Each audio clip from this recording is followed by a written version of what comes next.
Je m'interroge ce jour sur la question des retombées et impacts des accords de partenariat économique 9 ans après leur mise en œuvre dans ce pays. La 10e année va appeler à une évaluation, mais une préévaluation mériterait d'être faite sur les avancées. Le Cameroun, après un cycle infructueux de négociations dans le cadre de la configuration négociante Afrique centrale, s'est engagé à négocier unilatéralement avec la partie européenne un accord de partenariat économique bilatéral. Cet accord, encore appelé d'accord d'étape, ratifié et notifié par le Cameroun à l'Union européenne, est devenu le nouveau cadre de référence des relations commerciales entre les deux parties, tout en les rendant conformes aux règles de l'OMC.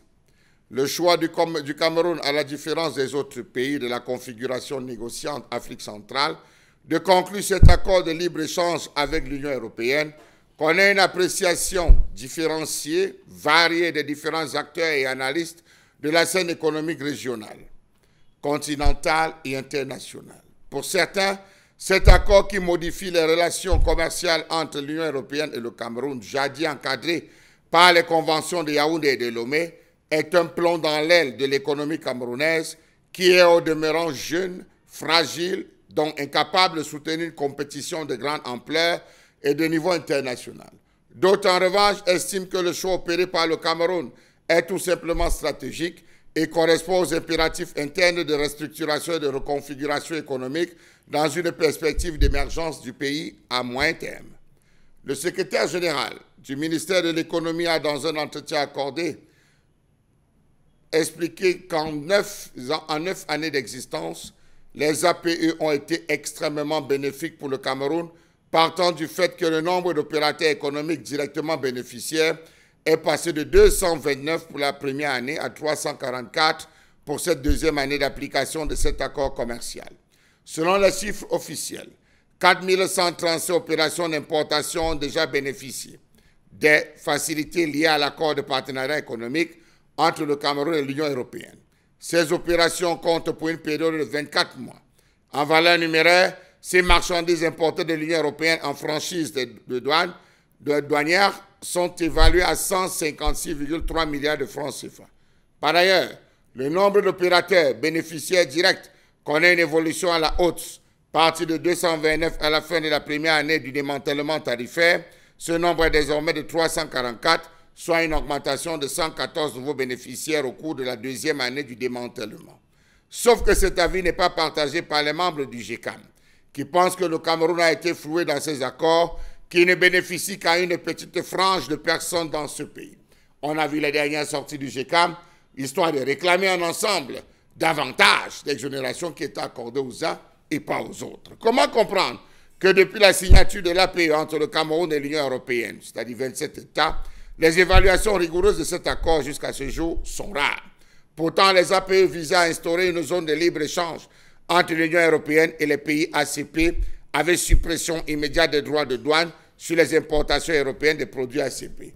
Une évaluation nécessite, elle aussi, de marquer un temps d'arrêt et de savoir combien de Bobolo, combien de Namondo, combien de Bifaka ont réussi à traverser l'Afrique pour rejoindre le vieux continent. Combien de produits par rapport à ceux de l'Union européenne qui ont investi avec des grandes surfaces, qui ont procédé à une transposition des succursales de leurs grandes entreprises multinationales en Afrique. On ne compte plus le nombre d'entreprises qui ouvrent, le nombre de produits importés qui rentrent, et est-ce l'inverse concernant les produits africains? Deux contreparties majeures étaient attendues.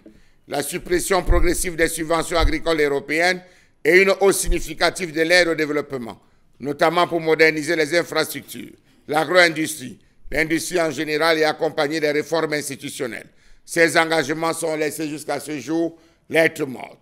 Pour encourager le Cameroun à ratifier l'accord, l'Union européenne avait pourtant mis en place un programme de mise à niveau des entreprises camerounaises à hauteur de plusieurs milliards de francs CFA dans des secteurs clés, sidérurgie, textile, on a rien, c'est la Chine, agroalimentaire, tourisme, BTP, électronique, cuir. Mais sur le terrain, Les résultats sont décevants. La SICAM fleuron du textile camerounais s'est tournée davantage vers l'importation que vers la conquête des marchés européens. De manière générale, l'évolution des exportations camerounaises laisse penser que la mise à niveau promise n'a pas été efficace. On n'a pas vu le ciment du Cameroun vendu à l'étranger. Ça ne sort même pas, d'ailleurs. Il faut dire qu'il y a une absence considérable d'avantages comparatifs dans tous les différents secteurs, des contraintes, des capacités, des barrières non tarifaires. Le Cameroun reste confronté à des handicaps d'ordre structurel, notamment des capacités insuffisantes de suivi et d'évaluation des politiques publiques. Comment comprendre qu'en moins un an, c'est-à-dire 9 ans après son déploiement, le gouvernement n'a jamais fait une évaluation? On se contente généralement de déclarations unilatérales mettant en avant ces prétendues retombées positives. Pourtant, à l'heure où l'on s'interroge sur la capacité des APE à résoudre les problèmes structurels que la Convention de Lomé n'avait pu solutionner, faible productivité, non-diversification, spécialisation inadéquate de l'économie, on entend surtout que l'APE aurait permis au Cameroun d'enregistrer une balance commerciale excédentaire. On l'entend depuis 9 ans et on est fatigué. 10 ans après, force est de constater que l'APE a, dans une certaine mesure, contribué à la disparition de certaines industries locales, incapables de rivaliser avec les homologues européens. Le résultat est une transformation du Cameroun en marché de consommation au profit d'entreprises étrangères, au détriment de la production locale qu'on a littéralement tuée en faisant fi du protectionnisme. L'une des principales leçons à tirer est que la mondialisation constitue une forme moderne de perpétuation des inégalités économiques. Sans une stratégie claire de développement économique et d'indépendance, le Cameroun continuera à servir de débouché aux produits manufacturés du reste du monde. Incroyable. On atteint un accord bilatéral, une hausse des flux commerciaux entre les partenaires. Pourtant, entre 2016 et 2017, la valeur des échanges avait chuté de 54,3 milliards de francs CFA pour s'établir à 1957,2 milliards. En 2021, s'élevait à 1828,1 milliards de francs CFA. Malgré l'entrée du gaz naturel parmi les produits exportés, les échanges ont légèrement baissé de 2881 milliards en 2022 et 2853 milliards en 2023. Il faut dire aujourd'hui, d'habitude, c'est nous qui parlons du fait. Mais les affaires de l'APE, on nous a fait jusqu'à. On a transformé les Camerounais en consommateurs. Un plat de riz sauté. Il n'y a que le mbunga qui est camerounais. Le reste vient d'ailleurs.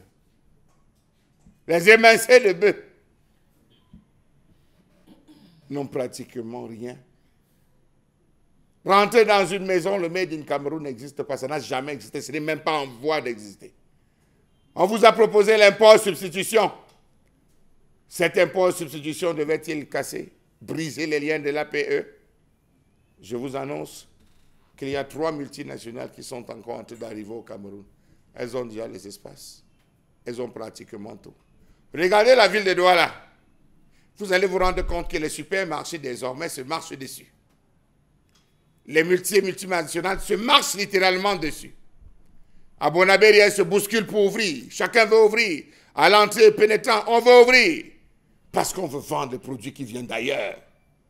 Et ceux qui produisent localement, tant pis pour eux. Vous savez, le petit déjeuner sur la table, on a du saucisson à l'ail, on a du fromage importé, on a des cornichons, on a des yaourts qui nous viennent d'autres mers. Et comme eau gazeuse, on a tout ce qu'il faut pour pouvoir avoir un déjeuner copieux. Même le pain, n'oubliez pas, on n'achète plus le pain des petites boutiques. Il y a des pains déjà qu'on importe. C'est ça le Cameroun aujourd'hui.